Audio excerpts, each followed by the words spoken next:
কখনো কি স্ত্রীর কাজে হেল্প করেছেন? বলবেন আমি পুরুষ, আমি কেন করবো, আমার কাজ কি নয়।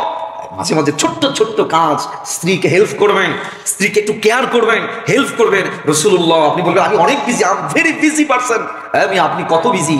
বিশ্বনবী, আল্লাহর হাবিব, মদিনার প্রেসিডেন্ট, মদিনা রাষ্ট্রের প্রেসিডেন্ট, হাজার হাজার লক্ষ লক্ষ সাহাবায়ে কেরামকে তিনি দিনের দিক শিক্ষা দেন। এত ব্যস্ত, তারপরেও হাদিসে আসছে আম্মা জান আয়েশা রাদিয়াল্লাহু তাআলা আনহা বলেন, আল্লাহর নবী মাঝে মাঝে তিনি নিজের হাতে আমাকে সবজি কেটে কেটে রান্নায় সহযোগিতা করতেন। বিশ্ব নবী সবজি কেটে আম্মা জান আয়েশাকে হেল্প করতেন। আল্লাহর হাবিব আম্মা জান আয়েশা বলেন, আল্লাহর নবী আমাদের সাথে, স্ত্রীদের সাথে কোনদিন আল্লাহর নবী উচ্চ স্বরে কথা বলেন নাই, চোখ রাঙিয়ে কথা বলেন নাই। গোটা জীবনে আল্লাহর হাবিব কোন স্ত্রীকে ধমক দিয়ে একটা কথা তিনি বলেন নাই। এই আচরণ আপনাকে অ্যাকসেপ্ট করতে হবে।